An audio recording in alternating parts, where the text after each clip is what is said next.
This is the Doing Scary Things podcast. I'm Katie. I'm a veteran photographer, a serial entrepreneur, an aspiring author, and a relentless optimist. I'm a slow-talking, deep thinker from the Appalachian Mountains. I'm Anna. I'm a prodigal musician, an accidental psychotherapist, and I'm living life mostly by experiment and endless curiosity. I'm a redheaded speed talker from a Midwestern farm town.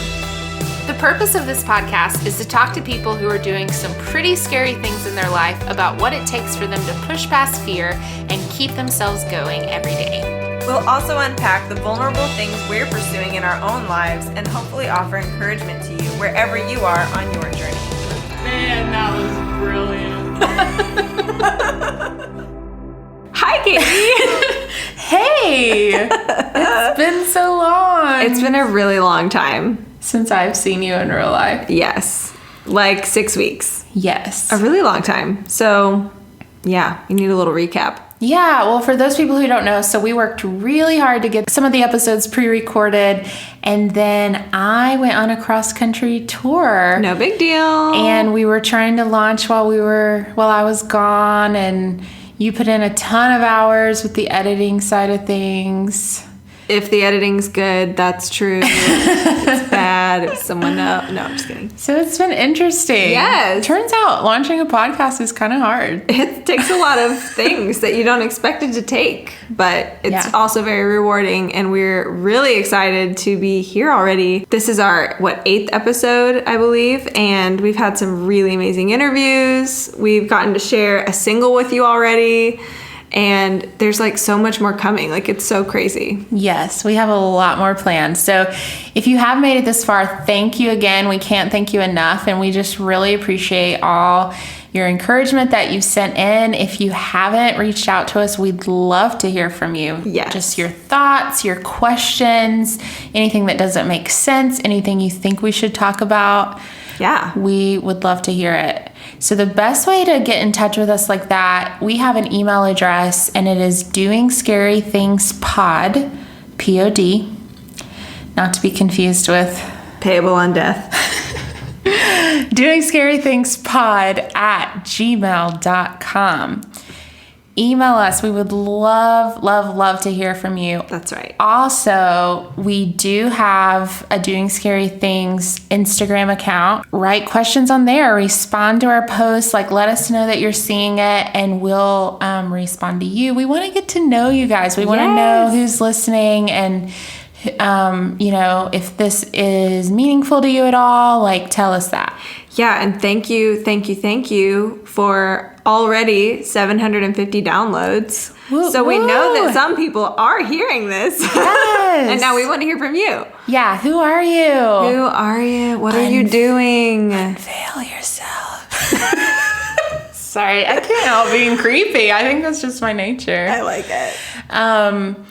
Yeah, we're so grateful. We had no idea what to expect. And part of that process we've talked about is we're going to do this no matter what. We're going to do it for ourselves if we're the only ones listening and getting anything out of it. So we're excited that there's other people joining us, though. And we'd love to have you join the conversation. Yes. So many scary things and so many fun things. Yes. We have another really fun thing happening in just a couple of weeks. Crazy. You want to tell us about it?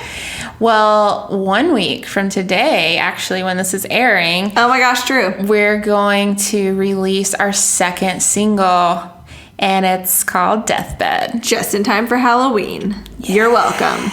No, but we're super excited about it. It is going to be so much fun. You'll really get the full force of Jasper and Jade because there's some special things about this song that are not like the song that we already released. And I guess I'm going to be awkwardly vague about it for now because we are going to have an episode about it. We're going to tell you all about it, and you'll get to hear it plenty. So yes, and if you have no idea what we're talking about, Anna and I have a secret rock band that we call Jasper and Jade. You can find it on iTunes, Spotify, also our website, doingscarythings.com. We'll link you there as well. And our first single was called Collide, so go check that out if you haven't. And our next single will be out next week. Deathbed. Keep your eyes peeled for it. Yes. But the thing we do not want to overshadow is that today we have a really, really, really smart and sweet and amazing guest, and her name is Teri Dosher. She runs and operates a coffee house and also a listening room music venue in Johnson City, Tennessee. And she's been an amazing champion for the arts in that area and really everywhere. As she grows and people get to know her and what she's about, it's just been amazing to watch. So we were really excited to talk with her this week. Yes, she has some incredible things to share with us. So please enjoy Teri Dosher.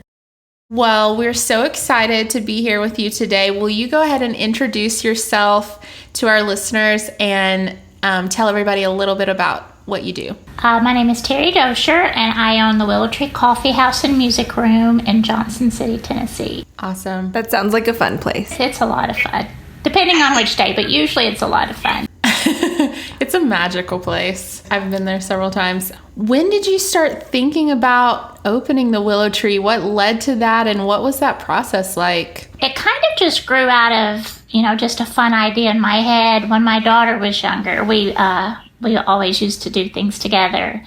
And about the time she hit 14 or 15, we started going to listen to live music together in small venues. And I just really became fascinated with live music on a local level. So the more that we would visit, and especially paying attention to live music locally, I kept having all of these ideas on how people could get more people out to hear live music. And if I wanted people to feel what I feel when I go listen to live music. So it was just kind of a conversation that we had of wouldn't it be fun if, or, just a pie in the sky idea. And one day a friend of my daughter's said, well, why don't you just do it? Because we would just talk about it in a fun, imagination way all the time. And we thought, well, why don't we? So we started thinking about it more. And then one day we just said out loud, I think we should try it. And it just, we said, well, if we do it, we need to pick, the certain spot. So we decided 216 East Main Street in downtown Johnson City would be perfect. And the very next day, the owner of that building, who I'm friends with on Facebook, announced that he was looking for somebody to take over that space. So we just did it. It's interesting because right about the time I started following inspirational quotes like, Joseph Campbell, follow your bliss and don't be afraid. And I had collected all of these quotes and actually made a vision board, about if I was ever able to do this, this is exactly what I would want it to look like. It's really surreal as I look back on it. It's like, what? But especially, I had a really good job when I did it. I was a teacher, and I absolutely loved teaching, and I had all the security that comes with that. So just to give up that and open a music venue, which I had no idea, and a coffee house, neither one I had any experience with whatsoever, other than hanging out in them. It's really kind of surreal that I made that choice and just did it. That's so interesting. And so you were a teacher. I love that. Did you keep teaching, or did you just make the jump all at once? What was that like? I had in my head that I might be able to keep teaching and do both. And actually, I did teach during the day, and then we worked for months at night, opening up the space and getting it ready. We started the process. We signed the lease in July, and we opened in January. So from the end of July until January 1st, I taught, and then during the day, and then we worked at night on it. And then I realized I wasn't going to be able to do both. So I ended up leaving teaching. How was that to make that decision? Was that scary? Were you just super excited? What was that like? It's really strange that I wasn't scared, and I really don't know why. I'm probably more scared of the choice now, 5 years into it, than I was then. It was honestly like, this blessing came to me, and I just jumped on it, and I followed it blindly. It really felt universe blessed when I did it, but I wasn't scared, which is really interesting to me looking back on it that I wasn't. I almost wonder if you had known all the hard work and what was going to be involved. If you had known that in the beginning, would you have still done it, or would that have kept you, from starting? If I had known it, I would still be working this hard 5 years into it, and really I'm I'm worse off financially now than I was when I started. I don't think I would have done it, but at the same time, I'm glad I didn't know, because my rewards have been so much better than I ever dreamed they would. I mean, I really do love what I do. So I've never been someone who really needed money. I don't spend money. I'm kind of a minimalist. Security would be nice, but I wouldn't have done it. But at the same time, I'm glad I didn't know. Do you feel like there's a different kind of security that comes with doing something you absolutely love to do? I do. I really do. My dad is extremely conservative when it comes to money and, building retirement and working in the same job forever. So when I was telling him about it, he was really scared for me. And what I told him was, I would rather be on my deathbed and be poor and know that I at least tried something that I had dreamed about for a long time than to be, in a really good place on my deathbed and think, what if I had a chance to do something that I really had dreamed of doing for a long time and I didn't do it. So I really feel like I've been universe blessed this far into it. So I'm just going to trust that everything's going to work out in the end. I think you might be our poster child. I love it. You're so inspiring. Yeah, you are. We're like 5 minutes in and I'm like, oh my God. Well, and Teri, if this is okay with you, I wanted to read a post really quick that you posted on Facebook earlier this month, because this is when I was like, we have to talk to her. So you said, today I duct taped a hole in the top of my Jeep until I can afford to get it fixed. I hot glued the soles on my Chacos for the 3rd time.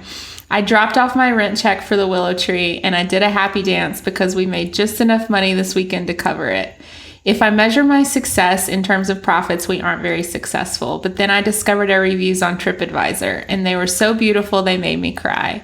So as long as I have hot glue, duct tape, and enough money to cover the bills, I'm saying we're doing awesome. Yeah, that's kind of how I live it too. I'd forgotten I had made that post. That's really how I feel. And we're both tearing up. But, literally, we're all crying now. But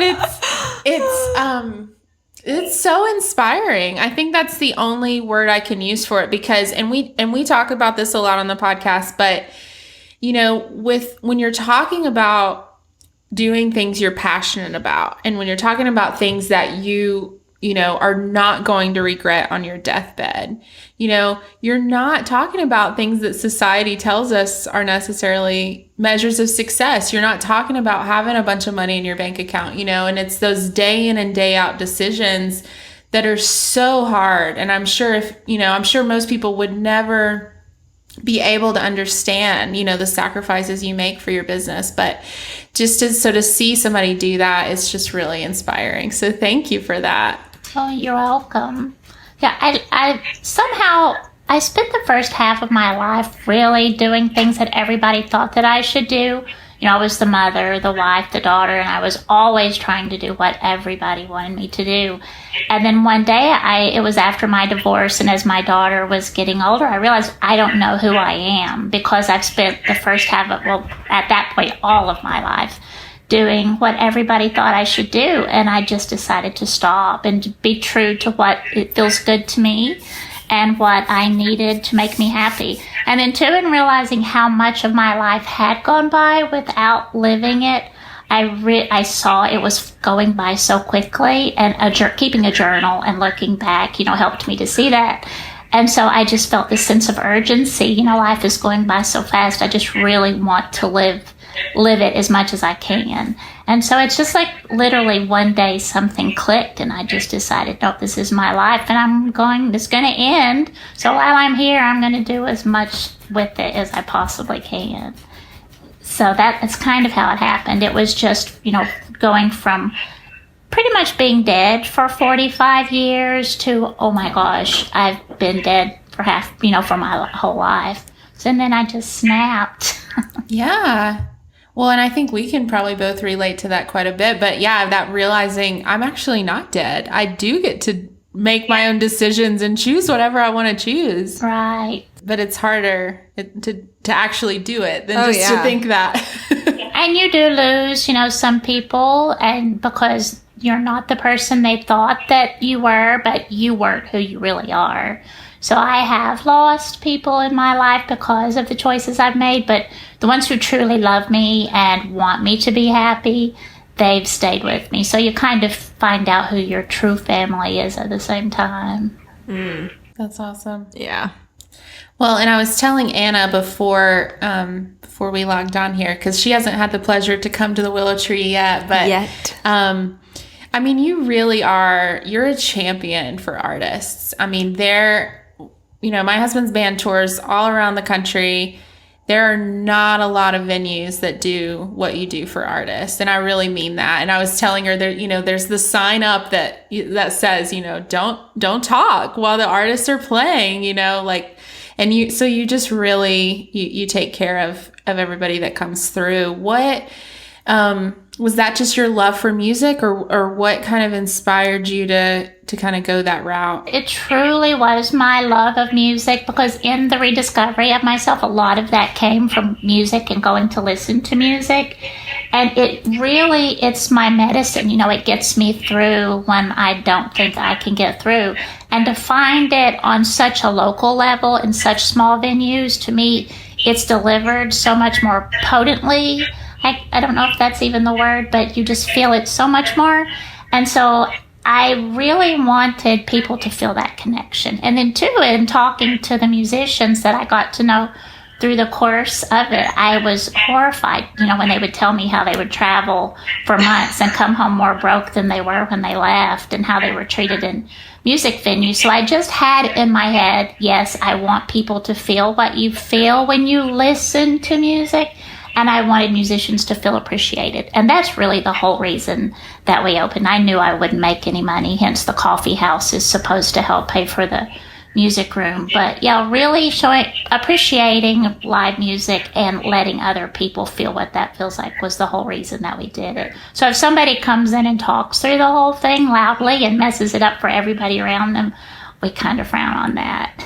Yeah. But it's turned in, we very seldom even have to, it's just understood that when you come there, that's what you come there for, is to listen to the music, which is kind of nice. Being a local music connoisseur, was that like a pet peeve of yours when you were going through that phase of life where you were going and seeing a lot of stuff live? Oh, yeah. Every time I go to a music venue and people, I just want to get up on stage and say, excuse me. And then I think, no, I'm not working tonight. This is somebody else's responsibility. But I will peck someone on the shoulder if I'm in a music venue and it is interfering with my experience and others around me. And I'll say, you probably don't realize this, but when you talk loud enough for your friends to hear you, everybody around you we're hearing you and not the music. And 9 times out of 10, people will apologize and say, I didn't even stop to think about that. So I will say something, but I don't get up on stage and say anything. So I grew up in Irwin, so that's close to Johnson City. I've been in Atlanta for almost 12 years now. So Johnson City obviously has experienced a lot of growth and a lot of exciting things are happening there. But to me, your Coffeehouse was one of the first really big shifts of change. And I really feel like it's really changed the culture downtown in a really exciting way. Oh, thank you for saying that. What's it been like? You said you didn't have any experience running the Coffeehouse. What was that like? How did you even begin with that? Again, it's just so crazy. I really don't know. When we opened, I built a relationship, or before we opened, with a Coffeehouse in Elizabethton. And so he told me the equipment that we would need to get, and he showed me how to use the equipment. But we taught ourselves how to do it on YouTube videos. And the first day we did a trial run, I didn't even know how to turn on the drip coffee pot, because we spent so much time trying to figure out how to make lattes before we opened. It's like, we don't even know how to turn on the drip coffee pot. That's awesome. So it's really crazy that we've stayed in business not knowing anything about running a coffee shop or, how to manage a business. I'm not a good manager.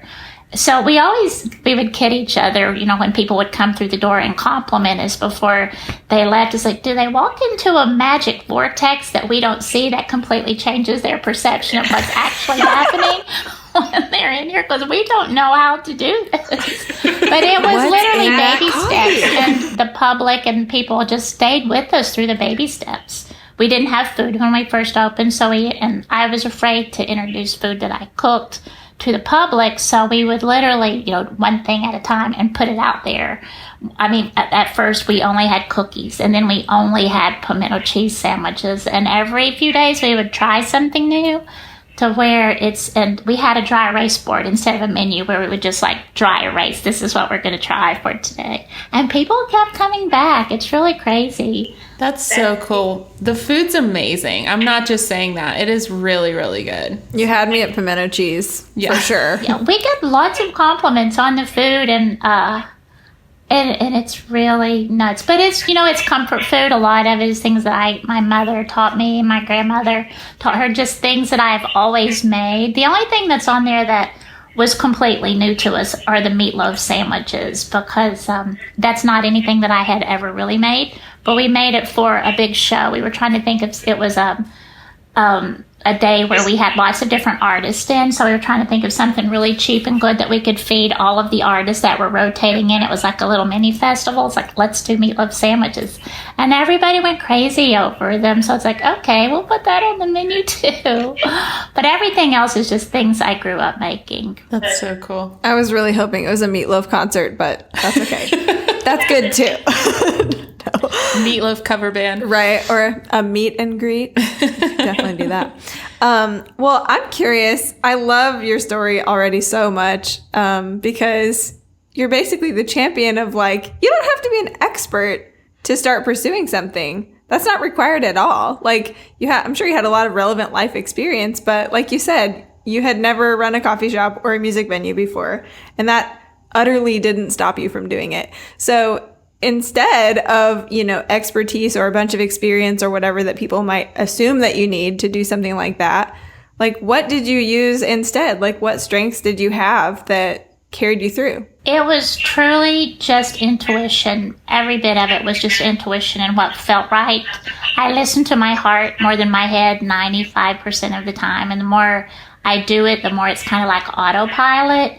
And I'll give you an example. We really hit our worst part ever the past couple of months, and it's because I was overpaying bands. I mean, the Coffeehouse completely supports the music room. So if we have a bad time in the coffee shop, for a couple of months, which we did, business fell off drastically, not only ours, but if just locally it was harder. At a few months where I had really made guarantees that I couldn't even come close to covering at the door. I thought that I could, but I didn't.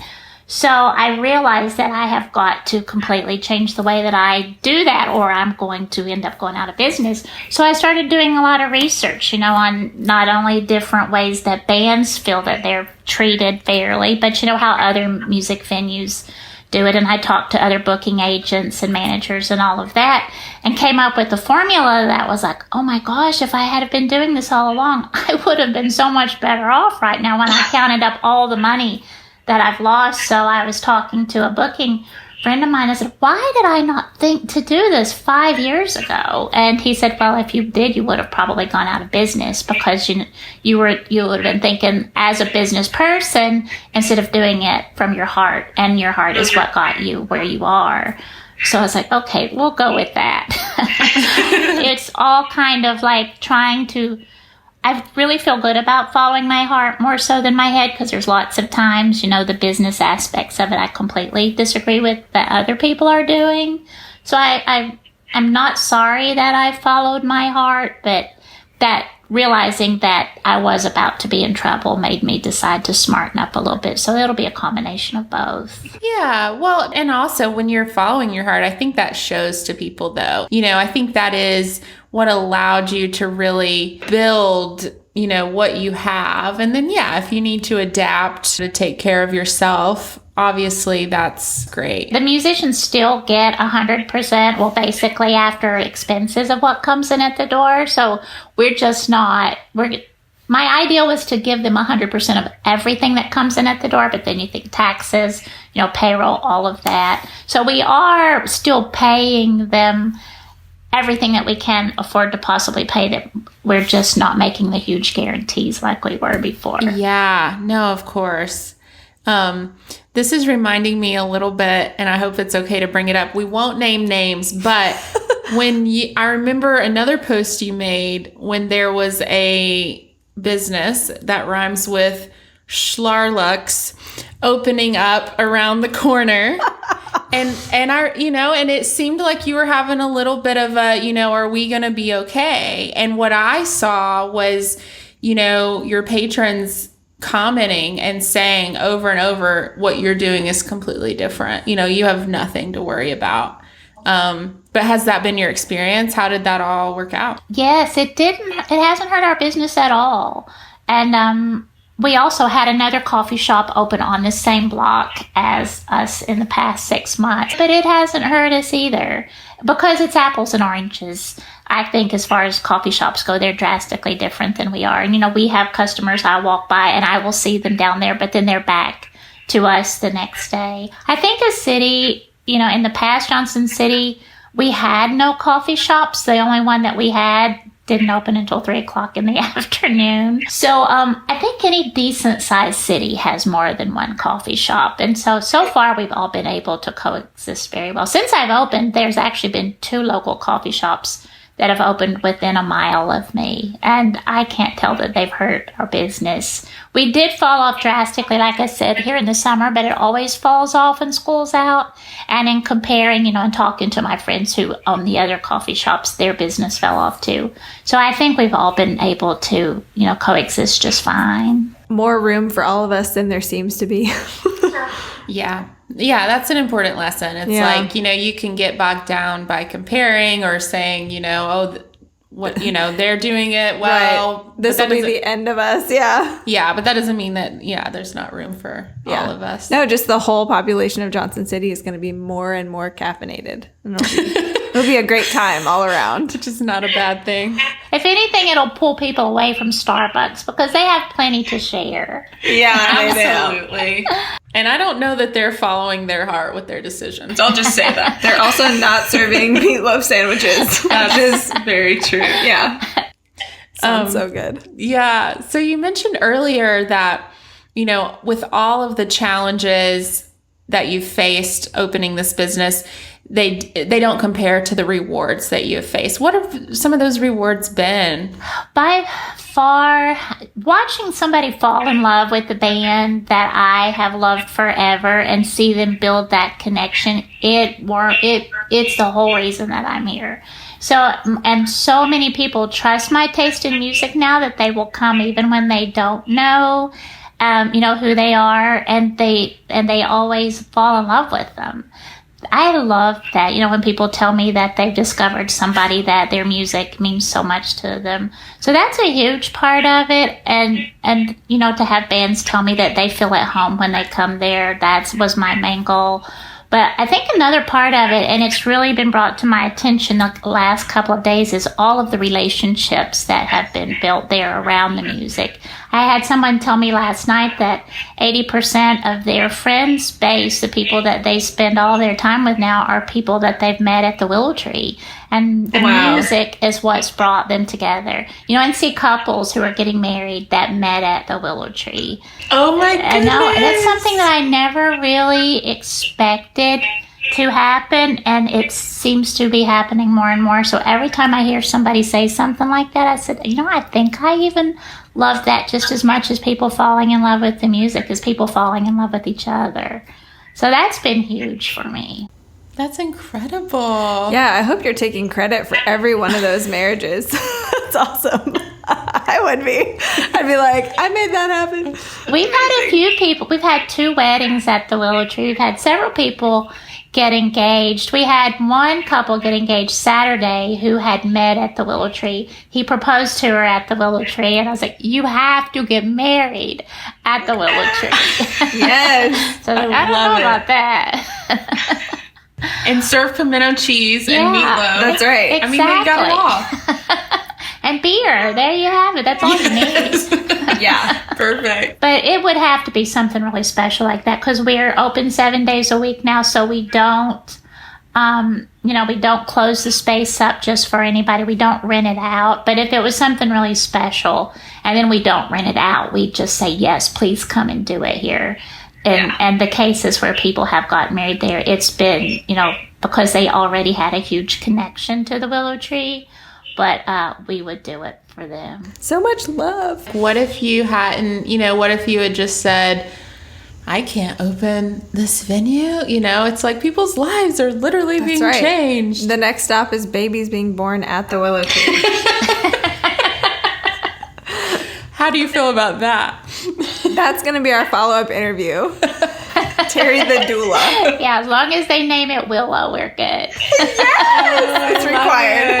I love it. Yeah. Where does the name come from? Is there a story behind that?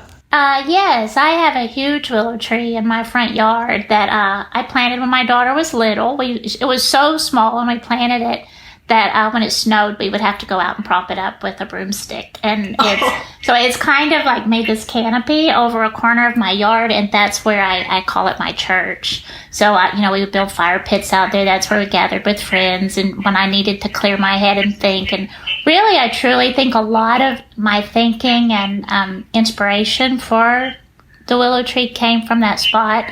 So when I was talking to my daughter about, what are we going to name it, if we're going to do it, I had all of these names, and she's like, well, didn't you say the Willow Tree is your happy place? And yeah, she said, well, then we should call it the Willow Tree. It's, okay, that's what we're going to call it.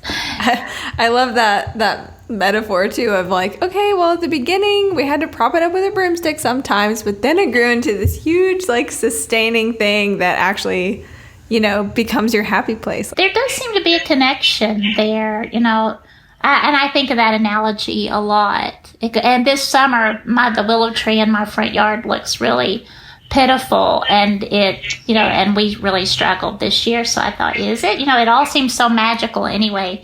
Is there some magical correlation there? I don't know. I don't know if we can answer that question on this podcast, but it's a really good question. Keep us posted. That's right. Well, obviously, so we named the podcast Doing Scary Things because we definitely believe that, when something is, I don't know, super passionate inside of us, or, that thing that like would bring us the most rewards, a lot of times that thing is, really scary. And you've already talked about kind of taking that leap of faith when you open the business. What are you pursuing right now that feels the scariest? Can you talk about that a little? I've thought about that. There's so much that does not scare me that probably should, and I really don't know why. But if I truly were to search my soul on it, probably continuing to do this. Because right now, especially as I'm starting to get older, and I'm seeing all of my friends retire, and they're telling me what they're going to do with their retirement, and they get sick and they go to the doctor. I don't have insurance. I have nothing to fall back on. So right here, especially when we went through this really bad bump the past couple of months, I really thought seriously about going back to teaching. But all of those, beautiful things that I just told you about said, no, you're in this, you're going to go for the long haul. So I guess going for the long haul is the scary part, because I'm at this part where it's like, do you want to retire, at some point in your life? Because I don't have any type of retirement set in place. Would you like to have insurance, if something catastrophic? Yeah, that would be nice too. So probably the scariest thing is just going full force ahead at this point in my life with no security whatsoever. All those things I didn't think about 5 years ago when I decided to do it. Yeah, I think that's interesting too, because the beginning of this path, you're kind of saying it's kind of strange, but there wasn't a whole lot of fear, but maybe some of it's crept in 5 years in because you're 5 years in and you're seeing it in like this larger context of the whole timeline of your life. And yeah, maybe some people's comments or concerns about it are kind of catching your attention more now. Like people might have been saying that to you back then, but you were like, whatever, I'm doing this. Like there's no choice. Like I'm doing it, Well, and now people are under the impression that we are doing really well because they base it on the activity that they see there, and business is you'll come in, like for open mic, and it's standing room only, and the science board fills. So they're like, wow, you're doing really well. You were right.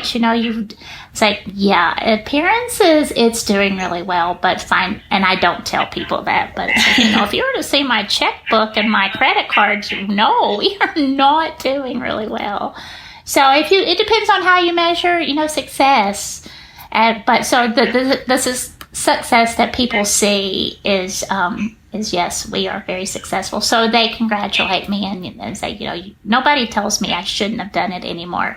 Then everybody was telling me I shouldn't have done it, but nobody says it anymore. That's good. So when you're having those moments of, and let me just say, I can totally relate. So I'm right there with you. But like when you're looking at the checkbook, or maybe you're thinking about health insurance or other security down the road, what kind of keeps you going? Like what is it that you have to kind of dig deep and find in those moments? It's all of the things that we talked about. It seems like every time I do get to that spot, and that's really why I do believe in magic, and I do believe it's universe bliss, because every single time I'm starting to go that way with my thinking, something big happens that makes me think, wow, this is really awesome. And then I start to feel guilty because I thought, I've been given such a blessing to do something that I dreamed of, and it's actually succeeded in all the ways that, that I wanted to succeed. I don't measure success by money or my financial status. So when I start to think about that, I feel guilty because I thought, shame on you. You've been given a gift here that you dreamed of, and it's materialized, and it's actually bigger than I ever thought. So that's what keeps me going. 'Cause all the things that were important to me is what keeps me going. I just don't let myself think about the money part until I absolutely have to. Yes. I think that's important, though, that when you have to, you do. We've always paid our bills. There's been so many weeks. It's like, I don't think we can do it this week. And then all of a sudden, you'll have that little pop in business to where it's like, thank you. You just paid for a show that's, with tons of beer drinkers, and you just made the payroll that you didn't think you were going to be able to make. Or it's constantly, every time I think knock on wood, every time I think I've hit a spot where this is going to be bad, something comes along and saves me. So I just keep trusting, that's going to happen, and being thankful every time it does. That's really powerful. Yeah. I was going to say, I hear a lot of thankfulness in your voice and gratefulness, and I do think that is important to know. You can sort of focus, you choose what you focus on, right? You can focus on the bad days, or you can be really thankful for, I did pay my bills, I am getting to do this. I find that really inspiring. Yeah, and it's so interesting how gratitude and faith, they allow you to have a greater tolerance for risk. I mean, the risk is always there, but it doesn't crush you or change your mind or like let doubt take over, as long as you have that faith and that gratitude, that you have been given a gift and things kind of always do work out in your experience. Like, that's crucial. Yeah, I think so too. And I truly believe that what you focus on grows. Where you put your energy, that's what grows. If you see good, you see good. If you see bad, the bad just grows. And I've always been someone who believes that. And the more I catch that in my thinking, and I'll see myself going, in another way, I start to get discouraged or depressed or something, I realize where I'm going with that, and I turn it around really quick. And then my reality around me changes. And once you start to live like that, it really makes a difference in your life. And I'm pretty sure that's a whole lot of the reason that I'm still here. If anybody else I think 99% of the people who had done it, they would have turned their back on it a long time ago. I don't think many people would have stayed with it as long as I have. I mean, considering the financial and, the working at 100 hours a week and all of that. But to me, my rewards are so much better. Well, I love that. And we tend to believe that, of course, everybody has their own unique giftings that only you can bring to the world. To me, that's a part of creativity, right? You don't have to be doing something artistic to use creativity. And the way you have built this business has just really echoed that to me in my mind. Yeah, I was just thinking that, like, you've had to figure out so much stuff. You've had to have so many new experiences kind of from scratch. Like, creative was the word that came to my mind, too. Love it. So if there was somebody out there who maybe has a passion that maybe they've buried, or they're dreaming about bringing it to life, or they're somewhere in the middle, what advice would you give them for taking that next step or the first step? What would you say to them? I think I keep going back to that Joseph Campbell quote, just the idea of follow your bliss and don't be afraid. If you let yourself think of all the things that can go wrong, 9 times out of 10, you're not going to do it. You just have to truly follow your passion. And at the same time, you've got to, decide what do I want to sacrifice for this at the same time? Is this more important than the security and all that? So you've got to be willing to commit and work really hard for it. And if you're going into it, I think motivation is a huge part of success. Like, if I were going into this to, have a financially successful business, it would have never made it. You've just got to really, do it for the right reasons. If it's truly your passion, go for it and follow your bliss and don't listen to anybody else. Just follow your heart and be willing to work really, really hard. She's writing on her hand. I thought she was writing down a question. Because it's quiet. Well, I'll tell you what I was writing on my hand. As you were describing that, it made me think, wow, the biggest critique that I hear from people, I feel like, when someone is wholeheartedly pursuing their passion, is just that, like, it's irrational, like, oh, that's not sensible, or that's not rational, or whatever. But at the same time, and probably for the same people, a lot of the reason that they're not doing the thing that they're passionate about is because of fear, which is also irrational. It's like the battle of the two irrational forces in us, And I just love that idea of feed, like, the positive one, feed the one that helps you realize your potential and actualize yourself. They're both irrational, so, like, pick the good one, pick the one that's going to bring you joy. Exactly. And then if you fail, at least you tried. Yeah. So I wrote all that on my hand just now. In an orange marker. That's right. No, I actually just wrote Battle of Irrational Forces, but I thought, wow, what a setup, Yeah. Yeah, I read something this week. I don't know if it was a meme or what it was, but it said something to the effect of, what people say to you has nothing to do with you and everything to do with them. And so, yeah, it's like when people are discouraging you, unfortunately, it's probably a sign that they haven't had enough courage to try themselves. Yeah, we're the lucky ones. I mean, we're the broke people with no health insurance, but but we get to do what we love, Exactly. I think that's so important, because I think so much of what's wrong with our society is the cultural expectations. You're supposed to do this and this and this, and you're supposed to have this security, and that's what I had heard my whole life. But then you're kind of dead, if you're just doing what everybody else tells you that they think you're supposed to do. You're like, no, this just doesn't feel right. Mm-hmm. So, yeah, I agree. I think fear keeps us from so much. Not only fear of failure, but fear of what will people think of us. And once you can let go of that, and just follow your heart and not your head, it makes all the difference in the world. Well, it has for me. Anyway. Yeah. Well, it's amazing how when you do that, success follows, and people are so inspired by it and they admire you so much for it. They're not thinking bad things about you. They're like, wow, this is really happening, Like you were sort of talking about that earlier with appearances. Like, it looks like everything's going really well, but that is really important. It's magnetic to people, and they're like, wow, this is cool. Like, we want to go beyond the scene. We want to go be part of this really amazing thing. And yeah, if you had been doubting yourself instead, or worrying about what they were going to think, like, they never would have the chance to think that, The people never would have met, never would have got married, never would have had Willow Tree babies. Right, come on. Exactly. I love it. There's a wonderful book that I discovered in the past couple of months, because as I've thought back on this, and I thought, how did I ever get here? Why did I leave this job because really I'm baffled by it in hindsight.